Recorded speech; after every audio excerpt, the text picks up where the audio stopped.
Assalamualaikum sahabat-sahabat semua. Hari ini saya mengisahkan seorang pria muda diminta menjaga kebun jagung seorang wanita paruh baya, sampai melakukan adegan terlarang dalam kebun itu. Bagaimana itu bisa terjadi?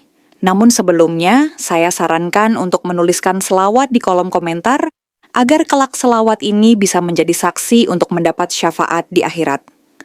Desa Sumberjati berdiri tenang di kaki pegunungan Argopuro, dikelilingi sawah luas dan kebun-kebun yang membentang sejauh mata memandang. Di desa itu, waktu berjalan lambat. Angin membawa aroma tanah basah, dan suara tonggeret menjadi musik sore yang tak pernah usai. Disinilah Raka, pemuda 25 tahun yang baru saja pulang dari Surabaya, mencoba menata ulang hidupnya yang berantakan.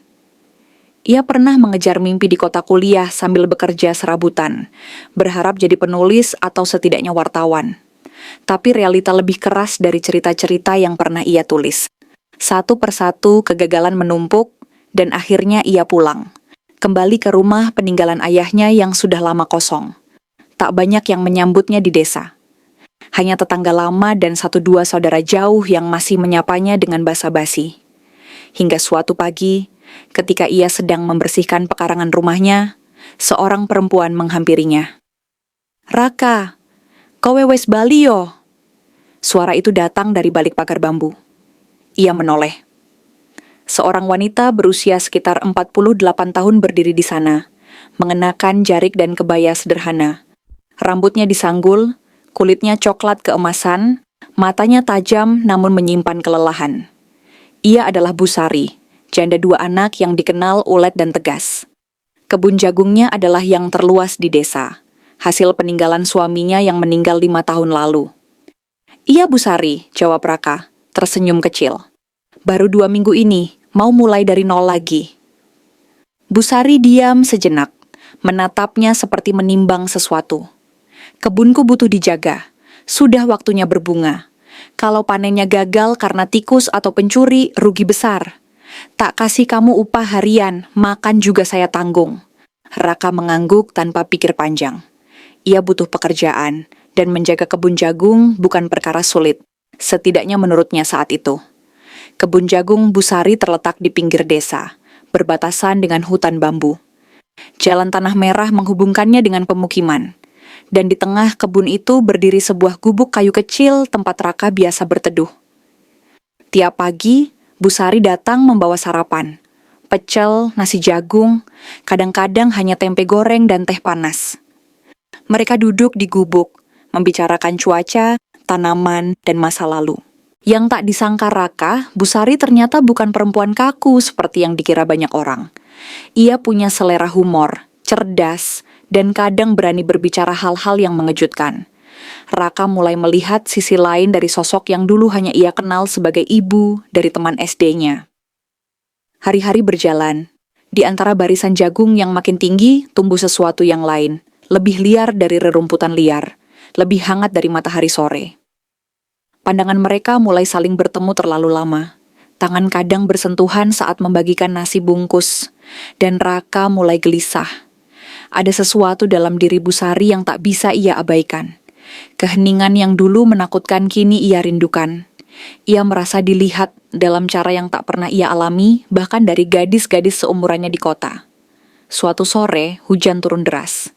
Guntur menggelegar di langit, dan Raka memilih berteduh di gubuk, seperti biasa. Tapi hari itu berbeda.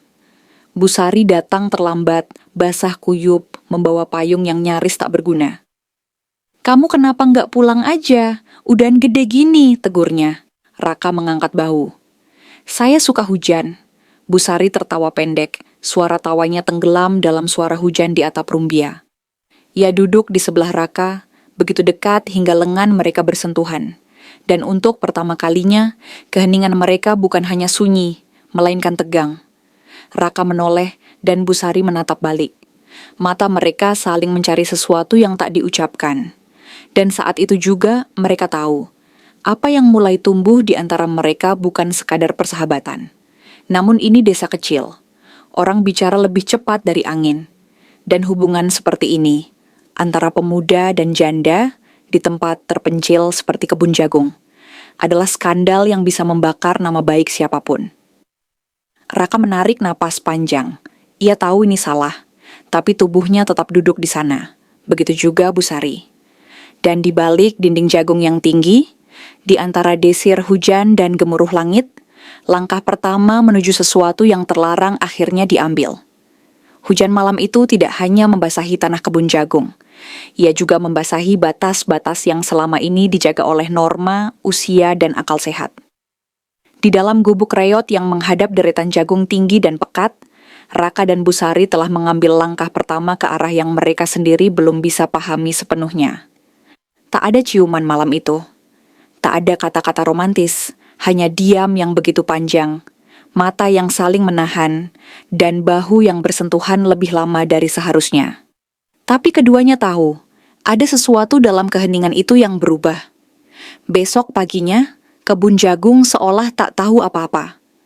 Embun masih bergantung di pucuk-pucuk daun, tanah masih basah, dan burung masih berkicau di kejauhan. Tapi di dalam diri Raka, ada kegelisahan baru yang tumbuh. Ia menghindari menatap Busari terlalu lama ketika wanita itu datang membawa sarapan. Tapi Busari justru lebih tenang. Ia tetap seperti biasa, membuka bungkus makanan, menyuguhkan teh panas, dan menanyakan tentang anakan jagung yang mulai diserang ulat. "Semalam, dingin ya?" katanya tiba-tiba, tanpa melihat Raka. Raka hanya mengangguk. "Iya, saya nggak bisa tidur, entah kenapa." Hening sejenak. Raka ingin membalas, ingin berkata bahwa ia pun sama. Tapi lidahnya keluh. "Jagungmu bagus," ujar Busari, mengalihkan perhatian. "Kalau panen bulan depan bisa jadi yang terbaik sedesa. Saya mau undang Pak Lurah datang lihat." Raka mengangguk lagi. Tapi pikirannya bukan pada jagung, melainkan pada malam kemarin. Hari-hari berikutnya seperti berjalan di atas tali. Mereka tetap berbicara, tetap bekerja bersama. Tapi jarak yang dulu terasa aman kini seperti pagar yang rapuh. Kadang Raka memergoki Busari memandangi tangannya saat ia menyiangi rumput. Kadang ia sendiri terpaku saat wanita itu menyibak rambutnya yang basah keringat. Dan akhirnya, batas itu benar-benar pecah. Sore itu, langit berwarna jingga terbakar. Raka sedang membersihkan gulma di sisi timur kebun ketika Busari datang tanpa membawa apapun. Ia tidak membawa makanan, tidak juga cangkul. Ia hanya datang dengan wajah yang muram dan napas yang berat. "Ada apa, Bu?" tanya Raka. Busari tak langsung menjawab. Ia berjalan ke gubuk, duduk, lalu berkata lirih, "Tadi pagi tetangga tanya-tanya tentang kamu. Katanya kamu terlalu sering di kebun. Katanya aku terlalu sering ke sini." Raka terdiam. "Mereka bilang, janda sepertiku harusnya tahu malu." Angin sore menyapu pelan. Daun-daun jagung bergesek satu sama lain seperti bisik-bisik warga. "Dan kamu malu?" Raka bertanya. Suaranya nyaris tak terdengar. Busari menoleh. Ada luka di matanya, tapi juga api yang tak bisa dipadamkan. "Aku bukan malu, aku takut. Tapi aku juga butuh seseorang yang membuatku merasa hidup lagi." Raka duduk di sebelahnya. Jarak mereka sangat dekat. 5 tahun, lanjut Busari. "Aku hidup sendiri. Bukan cuma di tempat tidur, tapi juga di kepala, di hati." Raka meraih tangannya, kali ini ia tidak ragu. Dan di antara bayang jagung, di bawah langit yang mulai gelap, mereka mencium untuk pertama kali. Bukan ciuman yang penuh gairah, tapi ciuman yang pelan, ragu, dan menyedihkan. Karena tahu dunia tak akan mengizinkan. Malam itu, Raka tak pulang. Gubuk kayu menjadi saksi tubuh mereka yang saling mencari, saling mengisi kekosongan yang telah lama tak terisi. Mereka bukan sepasang kekasih muda yang dibutakan oleh nafsu. Mereka adalah 2 jiwa kesepian yang menemukan cermin di diri satu sama lain. Dan di luar sana, jagung-jagung tetap berdiri tegak, seolah menjaga rahasia itu dalam barisannya yang rapat. Namun, seperti semua hal yang dirahasiakan di desa kecil, cepat atau lambat, kabar itu akan bocor. Pagi berikutnya, Busari bangun lebih dulu. Ia memandang wajah Raka yang tertidur di lantai gubuk, dan sejenak, wajahnya diliputi damai. Tapi kemudian ia menoleh keluar. Di kejauhan, ada seseorang berdiri di batas kebun. Seorang lelaki tua membawa cangkul, menatap lurus ke arah mereka. Wajahnya tak asing. Ia tetangga dari sebelah barat desa, seorang yang dikenal suka bicara. Busari membeku. Detak jantungnya berderap keras di dada. Lelaki itu menggeleng pelan, lalu pergi tanpa berkata apa-apa. Hari itu, Busari tak bicara banyak. Ia pulang lebih awal. Dan Raka, meski tak tahu pasti, bisa merasakan awan hitam mulai menggantung di atas kepala mereka. Ia tahu, desa seperti ini tak akan diam. Bisik-bisik akan berubah jadi teriakan. Dan rasa cinta yang mereka temukan di tempat yang tak lazim, dalam waktu yang salah, akan diuji lebih dari yang mereka bayangkan. Namun, untuk pertama kalinya dalam hidup, Raka merasa yakin. Ia tidak akan lari, tidak kali ini. Pagi di desa Sumberjati biasanya penuh dengan suara ayam berkokok dan bau kayu bakar dari dapur-dapur rumah. Tapi pagi itu, suara yang terdengar berbeda. Lebih pelan, lebih mendesak, seperti bisikan yang menyebar dari mulut ke mulut, dari warung ke pos ronda. "Janda Sari, sama si Raka loh." "Wah, iya toh. Katanya semalam si Raka nggak pulang rumah." "Astagfirullah, lahawong dia masih muda, seumuran anaknya sendiri itu." Kabar itu menyebar lebih cepat dari asap dapur. Entah siapa yang memulai, tapi semua seolah sudah tahu. Orang-orang bicara sambil menunduk, tapi mata mereka penuh nyala ketika melihat Busari berjalan menuju pasar. Ada yang mencibir, ada yang pura-pura tidak lihat. Tapi semuanya menilai. Busari tahu betul rasanya menjadi buah bibir. Ia sudah mengalaminya ketika suaminya meninggal. Dan ia memutuskan tetap sendiri. Tapi yang ini berbeda. Ini menusuk lebih dalam. Karena yang mereka bicarakan bukan sekadar status janda, melainkan cinta, tubuh, dan dosa. Sore harinya, Raka datang ke rumah Busari. Ia biasanya hanya melihat rumah itu dari luar pagar. Tapi kali ini ia masuk. Disambut keheningan dan aroma kayu manis dari tungku yang masih menyala. "Bu," panggilnya pelan. Busari muncul dari dapur, mengenakan kebaya lengan panjang dan jarik batik tua. Wajahnya letih, tapi tetap menenangkan. "Mereka sudah tahu," katanya tanpa basa-basi. Raka mengangguk. "Saya juga dengar di warung tadi. Kalau kamu takut, kamu bisa berhenti datang ke kebun. Saya nggak marah." Kalimat itu menghantam Raka seperti angin dingin di pagi buta. Tapi ia menjawab pelan, "Saya nggak takut. Tapi saya juga bukan orang yang bisa pura-pura kuat."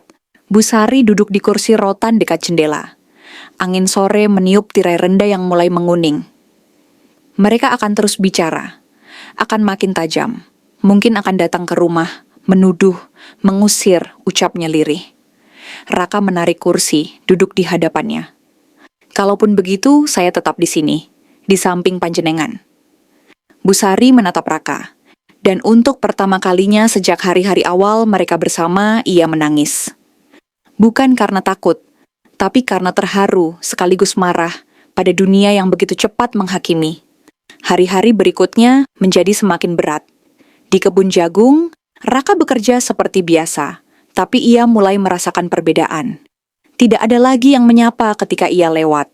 Anak-anak kecil tidak bermain dekat gubuk seperti dulu. Bahkan tukang sayur yang biasa berseloroh kini hanya diam, menunduk dan cepat-cepat pergi. Suatu hari, Pak RT datang. Ia duduk di gubuk bersama Raka, membuka percakapan dengan suara pelan namun tegas. "Kamu orang baik, Kak. Tapi masyarakat kita, ya kamu tahu sendiri, nggak semua bisa nerima hubungan seperti ini. Saya nggak nyolong, nggak bikin onar. Saya cuma sayang sama Busari," jawab Raka, tenang namun penuh tekanan. Pak RT mengangguk pelan, lalu berkata, "Yang kamu lakukan memang nggak salah secara hukum. Tapi secara adat itu beda. Mereka nggak lihat cinta, mereka lihat umur. Status, janda dan pemuda, di kebun malam hari, orang bisa bikin 1000 cerita sendiri." "Lalu saya harus apa?" Pak RT menepuk bahunya. "Pikirkan baik-baik. Kalau kamu teruskan ini, kamu harus siap. Nama baik, keluarga, dan Busari sendiri akan ikut kena. Mereka nggak akan berhenti sampai kalian pisah, atau pergi dari sini. Tekanan semakin nyata ketika suatu malam batu dilempar ke atap rumah Bu Sari. Anak bungsunya, Yuni, yang sedang pulang dari kota, keluar dengan emosi meledak-ledak. "Bu, ini semua karena dia ya," katanya menunjuk Raka yang datang beberapa menit kemudian. Yuni adalah perempuan 27 tahun, sudah menikah dan tinggal di Malang. Ia baru tahu kabar itu dari tetangga yang mengirim pesan lewat WhatsApp.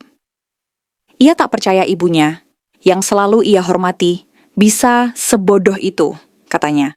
"Kamu tuh laki-laki nggak tahu diri," bentaknya ke Raka. "Ibuku itu usianya 2 kali lipat kamu. Mau kamu apakan dia, hah?" Raka ingin menjawab, tapi Bu Sari lebih dulu berdiri. "Yuni, cukup." "Ibu, ini bukan hidup ibu aja. Kami juga kena dampaknya. Aku, kakak, cucumu nanti, semua ikut malu. Malu karena aku jatuh cinta?" Suara Bu Sari gemetar. "Aku sendiri nih, Yun. 5 tahun. Tiap malam, tiap pagi. Kamu pikir aku tidak punya hak bahagia? Tapi bukan dengan anak seumur adikmu." "Mungkin cinta datangnya tak tahu umur," kata Bu Sari lirih. Yuni menangis dan pergi malam itu juga. Sejak kejadian itu, Raka dan Bu Sari makin berhati-hati. Tapi cinta yang ditekan tak lantas mati. Ia hanya berganti wujud, menjadi bisu yang hangat, menjadi tatapan yang menenangkan di tengah badai. Namun desa tidak diam. Suatu malam, sekelompok warga datang ke rumah Bu Sari, membawa obor, suara keras, dan amarah yang ditumpuk dari hari ke hari. Mereka tidak berniat membakar, tapi cukup membuat gentar. "Kami hanya ingin tahu, Bu Sari, hubungan panjenengan dengan Raka itu apa?" tanya salah satu dari mereka, ketua pemuda dusun. Bu Sari berdiri di ambang pintu, tegak. Tak ada rasa takut. "Kalau saya bilang, dia laki-laki yang saya cinta, lalu kalian mau apa?" Kerumunan terdiam. Seorang ibu tua dari belakang menjawab, "Lah, kok ora isin Bu? Kita ini desa, bukan kota. Ana adat, ana tata krama. Tata krama itu dibuat untuk jaga keharmonisan. Tapi kalau tata krama justru membunuh rasa, apakah harus saya patuhi?" Jawab Bu Sari tenang. Warga bubar malam itu. Tidak ada kekerasan, tapi tekanan tak hilang. Yang berubah adalah cara mereka memandang. Lebih tajam, lebih sinis. Seolah cinta itu penyakit. Raka duduk di gubuk keesokan harinya, memandang jagung yang mulai menguning. "Apakah ini akan sepadan, Bu?" tanyanya. Bu Sari duduk di sampingnya. "Kalau cinta ini harus diuji dengan caci maki, dengan lemparan batu, bahkan dengan pengucilan. Ya, biar saja," Raka menoleh. "Saya siap, tapi saya nggak mau panjenengan sakit." Bu Sari menggenggam tangannya. "Cinta kita sudah terlarang sejak awal. Tapi bukan berarti harus disembunyikan. Kalau harus dibayar mahal maka biarlah. Yang penting bukan kita yang berdusta." Langit desa Sumberjati mendung selama hampir seminggu. Seolah alam pun tahu ada yang berat menggantung di antara rerumputan dan lorong-lorong pikiran. Di kebun jagung itu, Raka masih datang setiap pagi, membersihkan, menyiram, menjaga. Tapi setiap langkahnya kini terasa seperti menapaki batu tajam. Bu Sari tak lagi sesering dulu datang ke kebun. Sejak kerumunan malam itu, ia memilih menepi. Tapi diamnya bukan berarti kalah. Ia hanya sedang menyusun kekuatan. Malam-malamnya ia habiskan di teras rumah, menatap langit kelabu sambil mengingat masa muda yang nyaris tak ia miliki. Hidupnya terlalu lama ditentukan orang lain. Oleh mertuanya, oleh almarhum suaminya, oleh omongan tetangga.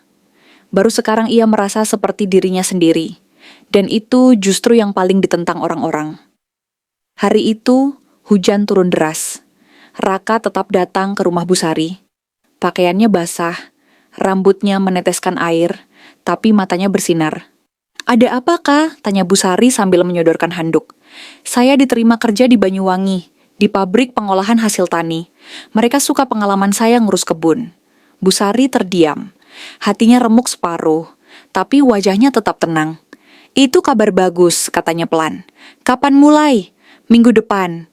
Lidah Bu Sari tercekat. "Minggu depan, seminggu lagi. Panjenengan akan tinggal di sana?" Raka mengangguk. "Kontrak 1 tahun, bisa diperpanjang kalau cocok." "Lalu, kita bagaimana?" Pertanyaan itu menggantung di antara dua cangkir teh yang tak tersentuh. Saya tidak akan hilang, Bu, tapi saya harus pergi untuk harga diri saya sendiri. Di sini, saya cuma dikenal karena gosip. Di sana, mungkin saya bisa jadi orang yang pantas berdiri di samping panjenengan. Bu Sari menghela napas. Berat, tapi penuh pengertian. Cinta itu nggak harus mengekang. Kadang justru harus memberi jalan. Raka menunduk. Tangannya menggenggam jari-jari Bu Sari yang dingin. Saya akan kembali untuk panjenengan. Kalau panjenengan masih mau nunggu. Jawabannya tak diucapkan. Hanya anggukan kecil dan mata yang berkaca-kaca. Tapi itu cukup. Hari-hari berikutnya menjadi hitam dan putih. Raka menyelesaikan tugasnya di kebun. Ia mengajari anak-anak muda cara menanam yang benar, seolah ia sedang meninggalkan warisan. Ia berpamitan pada beberapa orang yang diam-diam menghormatinya. Pada Pak RT, pada tukang sayur, pada dua ibu yang pernah membelanya diam-diam di pos ronda. Dan pada pagi hari kepergiannya, ia kembali ke kebun satu kali lagi. Bu Sari sudah menunggu, mengenakan kain hijau lumut dan baju putih. Wajahnya bersih, tenang, seperti embun terakhir sebelum matahari muncul. Panen sebentar lagi, ucapnya. Saya tahu, jawab Raka. Saya percaya panjenengan bisa urus sendiri. Mereka berjalan di antara deretan jagung yang sudah setinggi dada. Sunyi, hanya langkah dan suara dedaunan. Di tengah barisan, Raka berhenti. Di sini pertama kali saya lihat panjenengan tertawa, katanya. Waktu itu panjenengan bilang, hidup itu lucu. Ya, kadang kita jatuh cinta justru ke orang yang dilarang. Bu Sari tersenyum getir. Dan sekarang, kita berpisah di tempat yang sama. Raka meraih tangannya. Tak ada pelukan, tak ada ciuman, hanya genggaman. Jagalah diri, Bu, saya akan kembali. Tapi kalau suatu hari panjenengan menemukan yang lebih baik dari saya, jangan tunggu. Bu Sari memejamkan mata. Air matanya jatuh, tapi ia tak bicara. Raka pergi hari itu, naik motor pinjaman menuju stasiun kota. Tak ada yang mengantar kecuali angin dan debu jalanan. Tak ada pesta perpisahan. Tapi di hatinya ada satu cahaya kecil yang terus menyala. Cinta yang tak menyerah. Waktu berjalan. Musim panen tiba. Jagung di kebun Bu Sari tumbuh subur. Lebih bagus dari tahun-tahun sebelumnya. Ia menuai dengan tangan sendiri, dibantu beberapa anak muda desa. Tak ada Raka. Tapi setiap kali ia mengambil satu tongkol jagung, ia mengingat wajahnya. Bisik-bisik tentangnya mulai mereda. Orang-orang kembali sibuk dengan urusan mereka. Mungkin mereka bosan. Mungkin sudah lelah menilai. Atau mungkin diam-diam mereka belajar untuk tidak mencampuri. Bu Sari tetap sendiri, menjalani hari demi hari dengan rutinitas yang sama. Tapi setiap sore, ia duduk di gubuk kecil itu, menatap jalan tanah merah yang suatu saat akan dilalui Raka lagi. Ia tak tahu kapan, tapi ia percaya, karena ada hal-hal yang meski dilarang, tetap tumbuh, seperti jagung di ladang, seperti cinta dalam hati. Musim kembali berganti di desa Sumberjati. Waktu seperti embun pagi yang jatuh satu persatu, perlahan tak terlihat tapi pasti. Jagung-jagung yang dulu ditanam Raka telah beberapa kali dipanen dan ditanam ulang, tapi jejaknya tetap ada. Di gubuk kecil yang masih berdiri, di tanah-tanah yang ia bajak, dan yang paling dalam di hati Bu Sari.